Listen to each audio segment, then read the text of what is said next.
I found 7 very strange American accents that you will never guess, and one of them might be so influential that it's changing the way that we all speak. Now, I've spent 25 years studying and teaching languages for a living, so I thought that I had the US completely figured out until I saw this. Well, you're about to see a lot more love. We're gonna be listening to some Skinner. Well, I have no idea where he came from, but I love a good guessing game. So in this video, I'm going to show you 7 very tricky American accents, a bunch of clues, and 1 challenge. Let's see how many you get. And you get there, and you get out, the policeman cop, go to the door, flap, flap, flap, knock on the door, and the lady brought us up to the door. She said, brought yourself with me. He followed her right into her bedroom. They love to cook chicken. They love to eat chicken. That's for true. I'll tell you that right now. Did you just say chicken? I wonder where they say that. I've never heard this even in a movie, so let's try someone a bit younger. I'm not sure if it's that's what's messing me up, so they don't know if that's for true, that it's the Buddha that's doing that to him, you know? So yeah. But basically you would say, man, I didn't know if that was for true, that it was messing me up, so I had to stop. Can you take me higher, Creed? April 11th. 10th through the 12th, we got the Hondo Rodeo like that. Okay, I've got no idea what he just said. Like that. So here's the situation. Picture a group of French speakers freezing their butts off up in Canada. They get kicked out and end up somewhere completely different, very hot, swampy, trees growing out of the water, and then they just stay for generations. But here's where it gets interesting.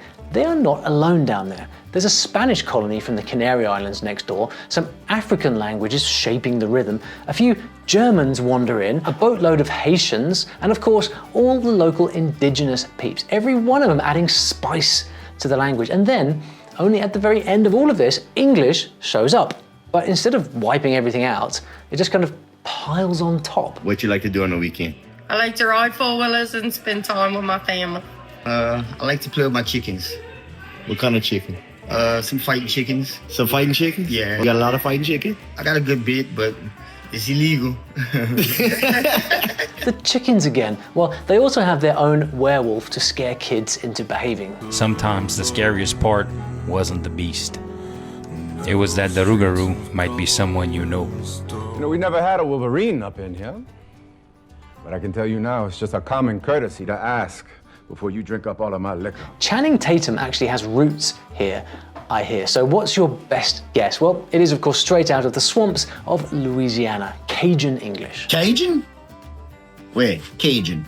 Where? Say something. If you missed that, then I highly doubt you will get the next one. We get another bear that is gonna work for us the next day and everybody's sore, tired, you know. Yeah. So it's just a matter of reading body language on bears. That's how you determine if it's a bear to go after or not, if it fits our size requirement. All right, this next one is a bit of a curveball. And if you think it sounds kind of like Minnesota or Wisconsin, well, you're not wrong, but that's not it. You could be walking across the street, you know, just walking down the side of the road, or walking in a store, and you could hear somebody who just sounds like they belong in Tennessee.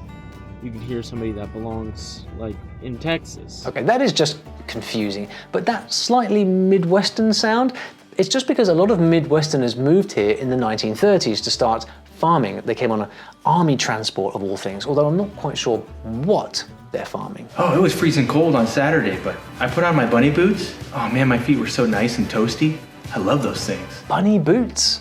What, like fluffy slippers or something like that? I think we need more clues. First off, this place wasn't settled in the usual way. The US literally bought it, 2 cents an acre, from people who spoke like this. Which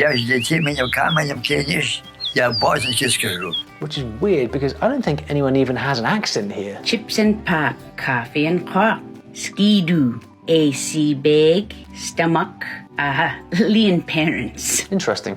But here's what really shapes the accent. You've got small, remote communities probably cut off from the rest of the country. So when English arrives, it grows a bit differently. A snowmobile is a snow machine. I can live with that. Locals are sourdoughs. Now you're losing me. And anyone new to town is a chichaco. Chichaco? Oh, I'm sorry, what? And speaking of sourdough... Can I show you what Priscilla made for us? It looks very amazing. This delicious evening meal. Well, we just have a hearty, healthy meal, and I made some sourdough bread, has a little bit of flax meal in it, and some good fresh potatoes that someone gave us. Yeah, that they organic. grew. Meanwhile, the local indigenous people have their own accent, something they call village English. The time we were 5 and 6, we had to learn how to survive. Bring some wood in, pack water, and then when the sun comes up, we all get up with our parka boots, go outside, go use the restroom. We didn't know what the word was, restroom was. We just go outside and... Simple life. Simple, simple life. And yeah, bunny boots are real, just not what I expected. As for that weird language earlier, well, it was archaic Russian. That's right, the Russians lived here first, which leaves only one possible answer: Alaska.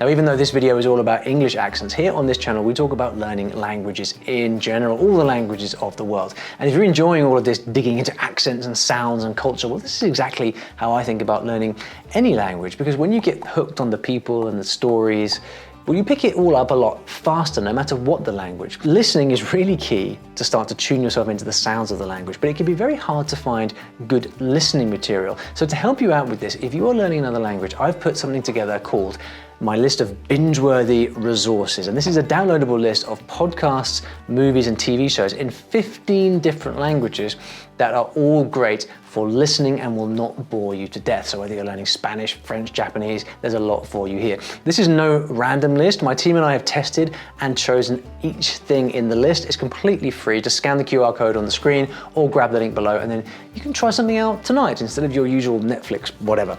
Now, the next accent has the strangest story I think I've ever told on this channel. The guy was like, "Where are you going, boy?" I said, I'm going to the theater. Can you direct me? He said, "Oh, you're going to get on the way on the road. Maybe they don't see long down that way." And the friend was like, "No, they ain't get along, way down by, man. They don't get on same."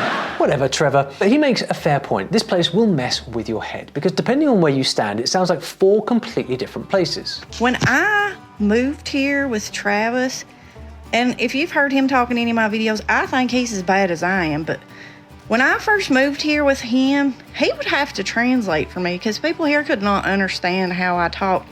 And I talk really fast. Now, the trick of the whole place is everyone outside the region assumes it's all one big southern drawl, but locals will tell you the way they speak in the big city is nothing like the way they speak in the hills. And the way they speak in the hills is nothing like the horse country, which is apparently in the middle.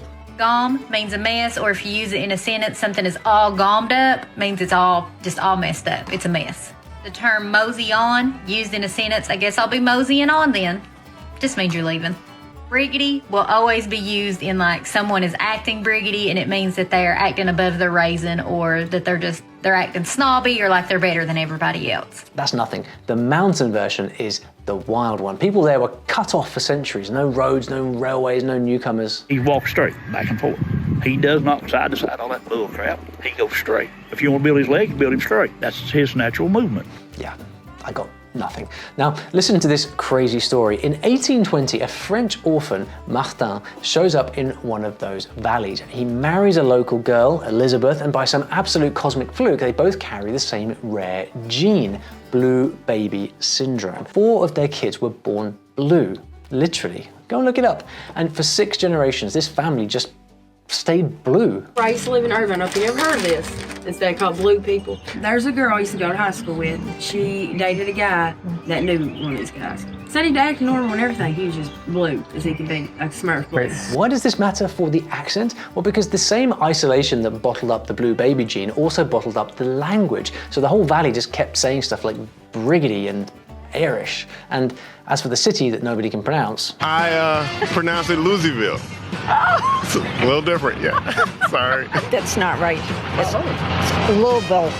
What is it? Louisville. Louisville. Louisville, so you're in that camp. I'm in that camp, always have been ever since I was a kid, and still am. Okay. This can only be Kentucky. I feel like that would look good in the snow with your fur. Should I just get these? Those are really cute. I love those. I'm just gonna get these. Can I get these? That was quick. Yeah, because you were gonna get the good cheese. Because they were too big. Give me a piece. This next accent started with a fancy suit. No, really, the accent kicked off with style, and to this day they look and sound different. Some food came in, everyone shared it for the most part, at least the immediate circle. Shared food, we called it a spread. Made sure that you shared, you included certain individuals. And so it was more like a family structure. You want to be the main wolf in the wolf pack. You never know who you're disrespecting. Okay. Rewind to the 1940s in a big American city by the sea. A group of young guys were getting a rough deal, told to keep their heads down. So they, of course, did the opposite. They put on the loudest suits that anyone had ever seen, massive shoulders, baggy trousers, chains, swinging at the hip. The zoot suit, they called it. They walked differently, and then, this is the bit I love, made up their own secret slang to go with it.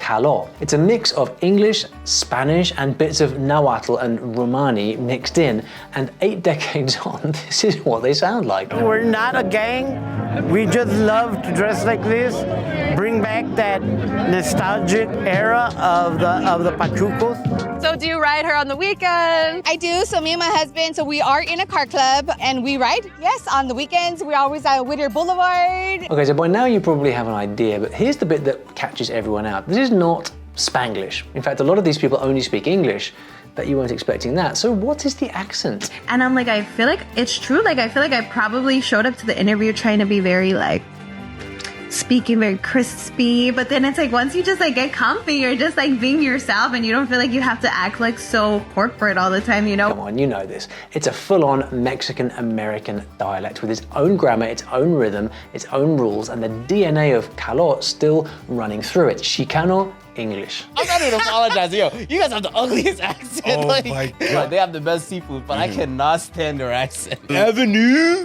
This next accent has been called the strangest sound in America. Even Americans laugh at it. And I thought that if you guys is going to be here for a couple of days, you'd want to know how to communicate with the local people so as you could ask for beer or maybe catch a bus or whatever you've got to do while you're here. Ambulance, that's a medical conveyance.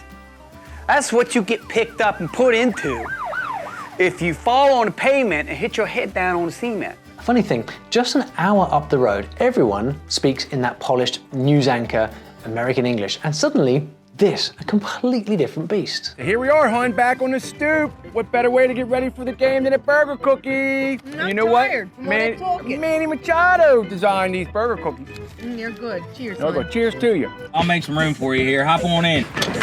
Here, let me get this stuff out of the way. Meanwhile, around the corner in a different hood. Hold me, he like, I got you, like, I'm riding behind you, like, once you do this gun, I'm with you all the way. Like, you gotta let it go. So I let it go, and now we here. So how does this even happen? Well, it's what you get with 200 years of ships and trains rolling in, full of people chasing work in the factories and shipyards. They came from the south, the north, Appalachia, the east coast, Irish, Polish, German, all of it crashing together. So now you've got a city where every block sounds a bit different, and there's one thing that doesn't happen anywhere else in the country. T-Roy, they call me T-Roy, this Trent Tucker. He's my, yo, this ain't nothing but family down here. It was 3400. You rocking it? Yeah. Yeah. Yo is a pronoun, and if you get this accent wrong, you're probably British. It is Baltimore, of course. Well, you're about to have some strong feelings one way or another because a travel company ranked the next one 4th sexiest accent in America. Where's this road go, mister? Don't go nowhere, mister. Stays right here. May I take this road to Portland? Well, sure, but seems to me Portland's got enough roads already. Well, is this the road to Portland? Yes, it is, but it's about 30,000 miles away you're traveling. That's sexy enough for you? I've been told that they're extremely proud of their accent here, and it doesn't change. It's like a badge they wear, and if you weren't born here, you're from away forever. Doesn't matter if you've lived here for 40 years. Yeah, Bob. Yes. Oh, yeah, you gotta watch out for Sam. He's from away. Better mind yourself when you walk through the woods. There's a pucker brush over there. You get all stove up. All stove up. Hurt. Bub. Man or woman. Wickedissa. Very good. Highlander. Poorest. Yeah. Yes. Do you think he's exaggerating the accent? Well, I heard that if you think someone's exaggerating, they're probably doing it on purpose to rebel against all the tourists moving in. Half pride, half mischief. But speak this way and everyone knows you belong. Oh, just got done hauling last night. Went, took a shower, and then put these big tires on my cycle. He goes, after I put these studs in, she'll go anywhere. She's gonna rip. She's gonna rip it up, bud. You got it already. Don't tell, I've got some good clips here, and if you listen carefully, you'll hear a word that they are famous for. It can mean, yes, I agree, or I'd quite like another beer, please, depending entirely on how you say it. Well, that's what I say about taking medicine. You don't know whether to take it or not. And the trademark move? Well, they drop the letter R like it personally insulted them. You will hear people say things like wicked cold or wicked windy. And they're not exaggerating, nothing to do with which, it's just cold. And if they are heading up to camp, well, they don't mean a campsite, they mean a little cabin deep in the woods, although I wouldn't catch a lift there with this guy. And then a ride at the pet cemetery. That's a dead end. Sometimes dead end is better. Yeah. Now, if you hit the dark tower, you've either gone too far or not far enough. I'm not too sure. But either way, do you want to see a dead body? No. Looks like we'll skip Castle Rock and hit Salem's Lot before dark. Good, because that place bites. Yeah. It sucks. Yeah. Then hit a U-turn at Shawshank. This is the longest drive of my life. It's also one of the hardest American accents to fake. As anyone will tell you, you'll just sound Australian if you try. It's the down east accent, straight off the lobster boats of Maine. Right, final accent here, and I would put money on the fact you won't be able to place this one, even though you might be doing it yourself without realizing. I just woke up and it's 7 a.m. I am literally so tired this morning and it's raining like no other outside. So I really don't want to get up, but I have a 2.5-hour class today. If you're sitting there shaking your head, you're probably also going, oh, that's just a valley girl.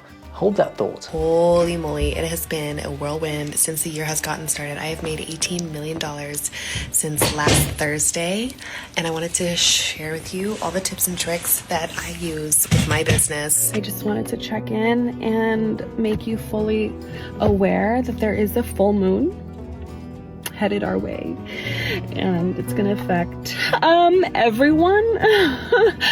All I'm gonna say is no accent in America gets as much flack as this one, but all in good humor. Now, guessing where it belongs is a bit of a trick, because for the longest time, this accent was in one very specific place, a sunny shopping mall, palm tree kind of place, where teenage girls in the 1980s basically invented a new way of speaking as a joke. Like tubular. Well, it's like a totally great day. It's like totally awesome. Gag me with a spoon. Pronounce everything so that it sounds as if you've got marbles in your mouth, okay? You'd know the moves anywhere. Every sentence sounds like a question. There's that creaky little growl, a few essential words. And the vowels get stretched out for ages. I just wanted to pop on here and tell you that you can achieve anything.